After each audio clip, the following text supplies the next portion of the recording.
I'm a Hodgkin's survivor, Hodgkin's lymphoma. وأنا كما قلت الدكتورة هون يعني في 95% فشل، وأكثر شيء I'm an example of إنه كيف الهودجكنز lymphoma ممكن تشفيكم حتى بالlater stages، حتى من بعد a lot of treatments. أول واحد ما زبط، ثاني واحد ما زبط، وآخر شيء you can reach a solution.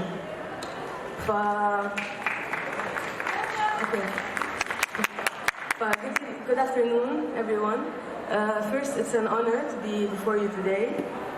I feel lucky to have the chance to tell my story at this amazing event. I hope what I have come here to say will be a benefit to everyone, including cancer patients, families, friends, as well as survivors, who I really hope you enjoy it. فيكم تتفلوا بالصور كمان. When I first heard the sentence, you have cancer, كان عمري 20 سنة. My life was just getting started. I was young, and I had a lot ahead of me still. I never thought that my life would take such an unexpected turn. Being diagnosed with Hodgkin's lymphoma, I was told that the treatment was short. وأحلى كانسر عندك أنت، و95% شفاء وخلص وربق. قالوا لي 6 months to a year. To be honest, I didn't take it that seriously. But the cancer took me seriously. So أخذتني 5 سنين. هلا خلصت. My battle with cancer was a complicated relationship. Kind of like the relationship I had with my parents. You love them so much, it's very hard to let go. Now I'm going to bore you a bit with the details of my treatment. Like a small overview. The kind of cancer I had was very stubborn. I was a bad patient, very bad. I had to go through 4 different types of chemotherapy, a bone marrow transplant, autologous, a teeny tiny but major relapse after 6 months, radiotherapy, and I'm currently on immunotherapy treatment اللي هو اسمه الكيتولا. وهلا صار لي 18 months in remission.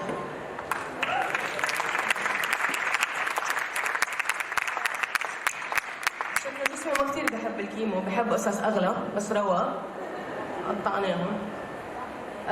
But all through that pain and suffering, ups and downs, and that crazy roller coaster ride that I've been on for the last 5 years, I've never stopped living. In my opinion, this is one of the most important factors in beating cancer. Just because you got diagnosed doesn't mean that your life is over. It doesn't mean that you hit the pause button وخلص تقعدوا بالبيت ما بتعملوا شيء إنه يا عندي cancer. That's not true. In the past 5 years, I graduated from university. I made new friends, which are now my family. I partied. I traveled. I worked out. ما كتير مبين علي هلا بس إنه I did. I got a job, and I even found love. I kept remembering I have a life outside the hospital, and I have to live. This is a necessity. Because now I'm breathing, even though my time on earth might be cut short, but as long as I'm breathing, I'm alive. Everything I did at my own pace. مش معناتها إذا تأخرت 5 سنين لأتخرج معناتها أنا ما لازم أتخرج. أكيد complementing my doctor's appointments, my recovery time, and of course, if my body was tired, I relaxed. So here's a message to all my fellow cancer patients. I know that the process is long, and it's tiring, and it's hard, and sometimes it feels that you've entered a never-ending cycle. The truth is that you did, big time, you did. And there's nothing you can do that can change that. The process will follow you through even though when you're done, you have regular scanning, regular checkups, routine blood tests. That's why never stop living. وما بحياتكم تقولوا يلا لما أخلص بعملها. When you accept that cancer is not a death sentence, this is when you actually start living. People around you will help you throughout your journey. Your parents, your friends, the doctors, nurses, so don't be afraid about that.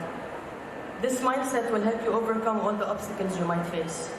And you're finally going to wake up one day and say, it's all over. I did it. You're going to feel healthy again. You're going to go back into the world stronger than you've ever been before. Because you lived when you were sick, and now it's time to live when you are healthy. Every time I used to feel trapped and down during my journey, I used to imagine little me sitting above my shoulders, looking over, and reminding me that life is still moving forward. With or without me, it's moving forward. So I either get up and I move forward, or I watch life pass right by me. Another topic I'd like to talk to you about, I know that the subject doesn't come up a lot, but everybody focuses on the cancer itself, the journey, but now I want to talk to you about life after cancer. It's also very challenging. People like me and fellow survivors know that it is not something easy to move on from.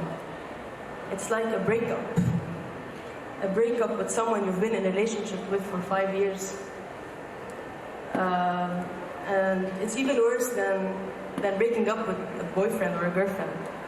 It's something that took a lot of your time, your energy, your faith. And sometimes it feels like you've been in a war, and then you won, and then it's over. So it's very traumatic. And you're no longer on survival mode. But being a cancer survivor is difficult because you keep living in a fear that it might return. Even a term was made up for cancer patients. Having something called scanxiety. It's a fear before or after a scan while waiting for the results. Here I'd like to say to never live in fear. The worst is over. If you ever have to live in fear, that means that you are no longer living again. Try to get busy with friends, with family, with partners, work, school activities, something you like to do, because now you are able to give it more energy. Don't lose yourself, your identity, and always remember that cancer is not who you are. It's only what happened to you. For me, cancer is a constant reminder that I am strong, resistant to all possible obstacles I will face. Even the coronavirus, by the way, doesn't stop this. Yes, we can beat cancer, but doing just the opposite of how it makes us feel. You feel sad, laugh. You feel down, get up, do something you enjoy. You feel scared, keep busy, get your mind off it just for a little while, and the time will pass. And remember, never stop living. Last but not least, I would like to thank Barbara Nassar for this amazing initiative and for the opportunity to stand before you today. I'd like to thank my parents, my friends, for this wonderful support throughout the years. Yesterday we were discussing about the importance and emphasizing that family is not necessarily blood. I would like to give a special thanks to all my friends who are my cancer family, that have been through the same journey as I, and still were able to be there for me and give me the support that I need, and vice versa here. Finally, I would like to give thanks to my doctors, nurses, and the cancer unit. You guys are my heroes. Thank you very much. Thank you.